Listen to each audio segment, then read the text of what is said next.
It all started on a humid Tuesday evening when the neighborhood HOA, led by Karen Hargrove, decided that my peaceful suburban home was suddenly a threat to their perfect little community, and she stormed over with her clipboard like a general, leading an army. I was sitting on the porch with my wife enjoying iced tea when I noticed Karen marching up the driveway shouting something about violations. I barely had time to register what she was saying before she tried the front door, which I had locked hours earlier. I could see the veins in her forehead pulsing as she rattled the handle like a desperate cat, and then she turned to glare at me with a look that could curdle milk. I calmly set down my drink and said, "Karen, if you have a legitimate concern, we can talk and maybe come to a solution." But she wasn't there to talk. She was there to intimidate. After a few minutes of her stomping and huffing, she threatened to call the cops, and I thought, well, fine, let her do it. The sound of the siren in the distance got closer until two officers pulled up in a patrol car. I walked outside to greet them with Karen following behind, practically dragging her purse across the pavement. I explained the situation calmly, but I could tell. The officers were confused because Karen had a long list of complaints and was talking faster than humanly possible. That's when one of them, the taller of the two, glanced past me and froze like a statue. I followed his gaze, and my heart skipped a beat because it was my wife standing on the porch, looking stunning in a dress that shimmered under the porch light. But more importantly, she was someone the officer knew instantly. I could see recognition flash across his face, his jaw tightening and his eyes widening. He whispered, "Commander," and I realized this was Officer Daniels, who had served under my wife in the military. She had never mentioned that she had been a decorated officer before we met, and for a moment I felt proud and nervous at the same time. I turned to the camera. If you are watching this story right now, make sure to like this video and subscribe because things are about to get wild. And also comment down below where you are watching from, because I want to see how far this story reaches back to Officer Daniels. He was still frozen, trying to process seeing someone he respected in civilian life suddenly. Standing casually on my porch, Karen was oblivious to the silent tension building around her, and she kept rattling off regulations and fines.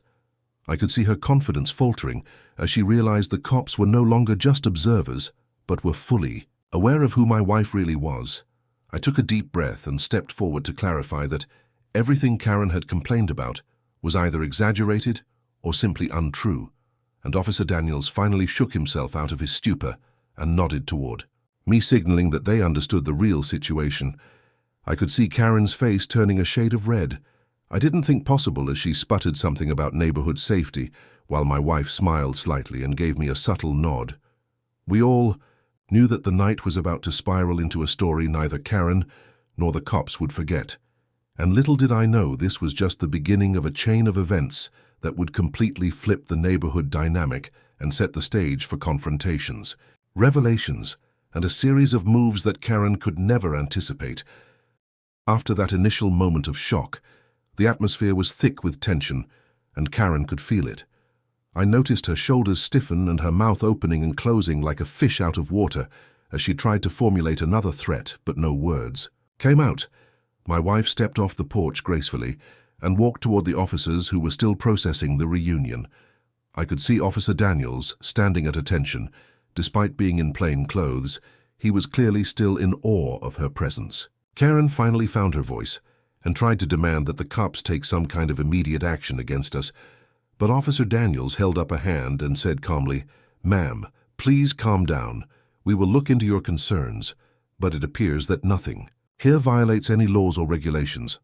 I could see the steam practically rising from Karen's ears as she realized her intimidation tactics had completely failed, and worse, she now had a commanding officer in front of her who not only knew the law but also had experience in handling high-stress confrontations. My wife then turned to me and whispered a few words I couldn't quite catch, but I nodded in understanding. Then she addressed the officers, saying that she would handle the situation personally if needed. The look on Karen's face shifted from anger to pure panic. I could see her brain racing as she realized that this wasn't going to be a simple complaint. She had expected the cops to side with her automatically like they always did in HOA meetings. Instead, she was facing someone with authority experience and the respect of the local law enforcement who could easily dismantle her claims in minutes. I could feel the adrenaline rushing through me, and I knew that whatever happened next would be pivotal. Karen tried one last tactic. She stepped forward and tried to physically peer around my wife, as if she could somehow spot a loophole in the defenses. She had no idea my wife had been trained in tactical maneuvers and crisis management, and the way she moved was both calming and commanding. At the same time, I could see her subtly shift her stance slightly to indicate that any further aggression would be met with consequences. It was subtle, but Karen got the message and froze mid-step. Then the officers, still processing everything, slowly backed up to give my wife the space she clearly commanded, and I whispered again to the camera, "This is getting intense.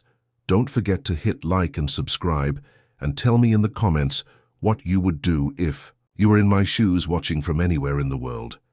My wife then calmly but firmly explained that all of Karen's complaints were baseless and that any further attempts to intimidate or harass would result in official action.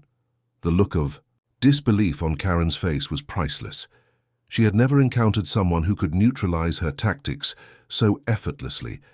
And now, with Officer Daniels quietly watching her, every move, the power dynamic had completely shifted, and I realized that this night was going to be one for the history books in our neighborhood. The kind that people talk about for years, about how a simple HOA dispute escalated into a showdown that exposed arrogance, insecurity, and the undeniable presence of someone who could not be underestimated. Karen stood there frozen, as if the very air around my wife had robbed her of her usual confidence. She had always been the type to assert authority through intimidation, but now, facing someone who radiated real command, her tricks felt amateurish. My wife, who had spent years in high-stakes military operations, didn't flinch. She kept her calm, measured tone, and the presence she carried made it clear that she was in control. Officer Daniels, still slightly in disbelief, nodded subtly, a silent acknowledgement of the chain of command he had once known in service. Karen's desperation started to show. She waved her clipboard frantically, muttering about neighborhood rules, fines, and unspecified violations. But each sentence she spat out seemed weaker than the last. My wife walked closer, her voice firm but not loud. "Karen, I suggest you step back. You've crossed a line. Continued harassment or attempts to intimidate will result in immediate legal action." The way she said it left no room for argument. The police officers watched silently, understanding the shift that had taken place. Karen's eyes darted around looking for an ally. She expected the neighborhood to back her up, but there was only silence. The few neighbors who had gathered out of curiosity were staring at her in shock, unsure why she looked so powerless. Karen's arrogance, built over years of HOA dominance, had crumbled in front of a woman whose authority was real, earned, and undeniable. My wife's presence alone had neutralized the entire intimidation campaign that Karen had planned meticulously for weeks. I could feel Karen's frustration boiling. She tried to regain control by raising her voice, shouting that the cops needed to take action. Officer Daniels stepped forward slightly, placing a hand gently on my wife's shoulder. "We understand the situation now," he said calmly. "We will not be taking action based on these unfounded claims." Karen's face turned red, and her usual self-assured posture had collapsed into something smaller, unsure, and almost comical. The situation escalated further when Karen attempted one final ploy. She tried to enter the property under the pretense of inspecting supposed violations.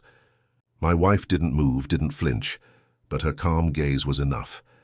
Karen stopped in her tracks, realizing that any attempt to force her way in would not only fail, but result in immediate consequences.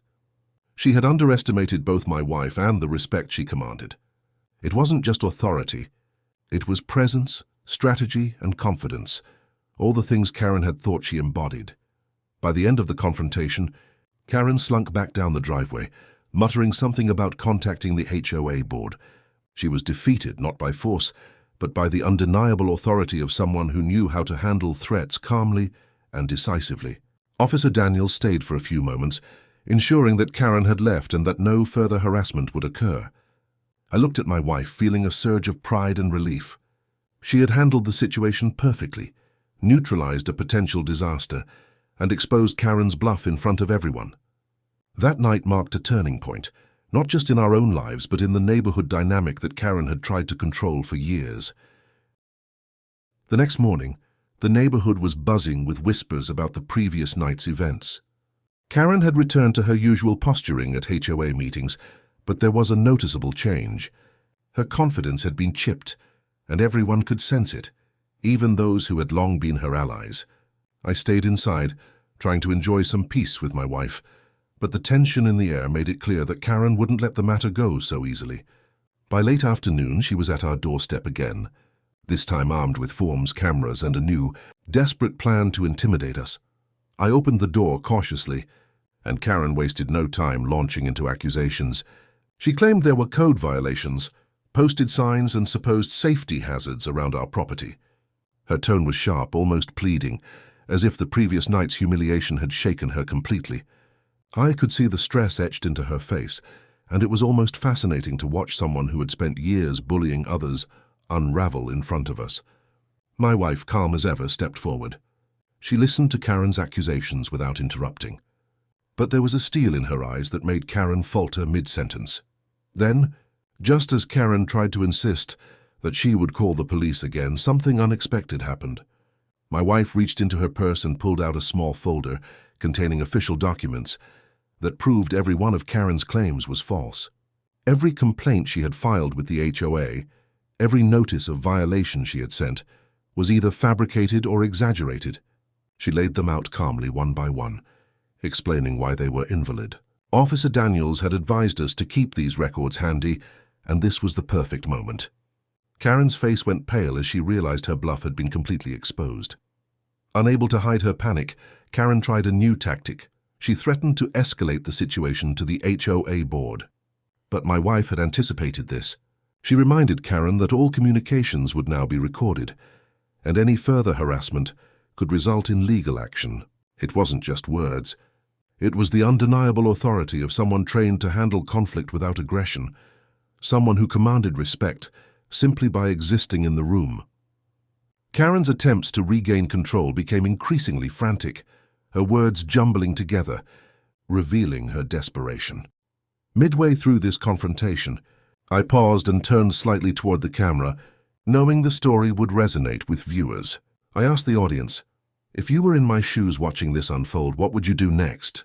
Comment below and let me know, and don't forget to like and subscribe for the full story. It only gets wilder from here. Karen, unaware of the camera capturing everything, continued to flail in her own world of panic, trying to salvage her crumbling authority. My wife, patient and composed, simply let her unravel, making it clear that no further intimidation would be tolerated.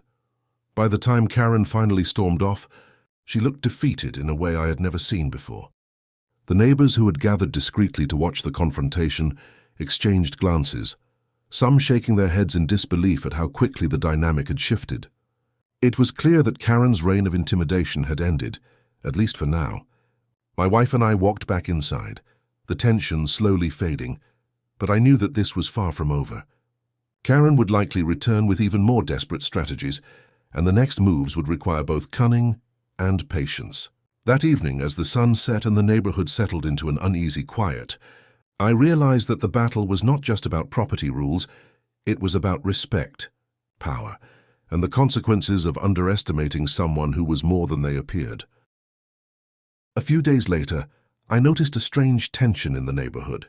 Karen had not been seen openly confronting anyone, but her presence was felt in subtle ways. Whispers at the mailbox, furtive glances from her usual allies, and the unmistakable aura of someone plotting something drastic. My wife and I knew she was planning her next move, and it was clear it would be more audacious than anything she had tried before. I had a feeling it wouldn't be a simple complaint or phone call this time. She was desperate, and desperation often leads to reckless actions. That afternoon, as I was tending to the garden, a knock at the door startled me. It was Karen, looking more determined and frantic than ever. In her hands was a thick folder filled with photographs, notes, and alleged evidence against us. She claimed to have proof that we were violating multiple HOA rules and threatened that this would result in immediate fines and penalties. I could see her eyes darting nervously, but her voice tried to maintain its usual authoritative tone. My wife, who had just entered the room, raised an eyebrow at me and calmly asked if I wanted to handle it, or if she should. I knew she would take over if necessary, And deep down, I was curious to see how she would dismantle Karen's latest attempt. Karen began presenting her so-called evidence, pointing to items in our yard, claiming they were unapproved structures or dangerous obstacles. My wife listened silently, her expression calm, almost unreadable. Then, without raising her voice, she asked Karen a few pointed questions. Where did these photos come from? Were they recent? Who verified this information? Karen hesitated, her carefully constructed narrative starting to unravel. The more she tried to defend herself, the more she contradicted her earlier claims. My wife's methodical questioning exposed every inconsistency, and I could see the panic rising in Karen's eyes. She realized, perhaps too late, that this wasn't going to be another walkover. Just when I thought Karen couldn't sink any lower, she made her boldest move yet. She threatened to involve city inspectors, claiming we were violating safety codes and that our property might be condemned if they found anything amiss. My wife smiled faintly and asked her, "Have you submitted these claims formally to the city? Do you have documentation showing their official complaints?" Karen fumbled through her folder, but came up empty. My wife's calm authority and sharp mind had cornered her completely. At that moment, Officer Daniels, who had been observing quietly from a distance, walked in and confirmed that he had reviewed the situation and that Karen's claims had no merit. His presence alone added weight to my wife's position. I took a moment to speak to the audience through the camera, knowing this was a turning point in the story. I asked, "If you were watching this unfold, what would you do to handle someone who refuses to back down even when proven wrong? Comment below and don't forget to like and subscribe because things are about to get even more intense." Karen's frustration boiled over. She realized that no matter what tactics she tried, threats, intimidation, or supposed evidence, she had no leverage left. My wife, composed and steady, didn't need to raise her voice or threaten her. The power dynamic had shifted entirely, and Karen was now visibly defeated. By the time Karen stormed off that day, muttering under her breath about city officials and paperwork, it was clear she had underestimated us completely. Her desperation had driven her to make reckless decisions, and now the neighborhood had seen the truth. We were not to be intimidated, and attempts to bully or harass would not be tolerated. That evening, as my wife and I sat on the porch sipping our drinks in relative peace, I realized that the stage was set for the final showdown. Karen's last desperate moves had only made it clearer that she had no real power over us, and the neighborhood had witnessed it. The next encounter would decide whether she accepted defeat or escalated to a level we hadn't anticipated. A week later, the tension in the neighborhood reached its peak. Karen, clearly reeling from her repeated failures, decided to make one last attempt to assert control. She organized what she called a full inspection of our property, bringing along 2 other HOA members and a camera crew she claimed was for documentation. I watched from the window as they approached, my wife standing beside me with that same calm, unwavering demeanor that had neutralized her before. I knew this final encounter would either cement her defeat or, if mishandled, create more chaos, but I trusted my wife completely. As Karen and her entourage arrived, she immediately began pointing out everything she could imagine: the landscaping, the deck, even the mailbox. She spoke faster than ever, trying to overwhelm us with complaints, but my wife didn't respond with panic or anger. Instead, she asked precise questions. Who approved these rules? When were the alleged violations noted, and where was the official documentation? Each question highlighted the holes in Karen's so-called evidence. I could see the other HOA members exchanging uneasy glances, realizing that Karen's bluff was unraveling in real time. Officer Daniels, quietly observing from the driveway, was ready to step in if necessary, but my wife didn't need him to intervene. Her authority alone was enough. At one point, Karen tried a last-ditch tactic, accusing us of breaking a safety ordinance that supposedly required immediate attention. My wife calmly requested that she show any official notices, and when Karen couldn't produce any, her face turned crimson with anger and embarrassment. She stumbled over her words, trying to salvage her credibility, but it was clear to everyone that she had no legitimate case. My wife then calmly explained that any further baseless accusations would be considered harassment and that we were prepared to involve legal authorities if necessary. The camera crew, which Karen had brought to intimidate, now captured her unraveling in real time. Midway through the confrontation, I turned slightly toward the camera, knowing the audience would want to see this moment. I asked, "If you were in my shoes, would you have handled Karen differently, or would you do exactly what we did?" Comment below and don't forget to like and subscribe, because the ending is unbelievable. Karen, realizing that her intimidation tactics had completely failed and that her reputation was on the line, froze. She looked around at the neighbors who had quietly gathered to watch and saw the disbelief and quiet amusement on their faces. The power she once wielded so confidently had evaporated entirely. Finally, after what felt like hours but was only minutes, Karen turned on her heel and stormed off, muttering complaints about contacting the HOA board and legal action. It was obvious to everyone that her attempts to bully and manipulate had failed utterly. My wife turned to me, her calm smile contrasting with the chaos Karen had left behind. We watched as the neighborhood slowly returned to normal, the whispers of Karen's defeat spreading quietly but unmistakably.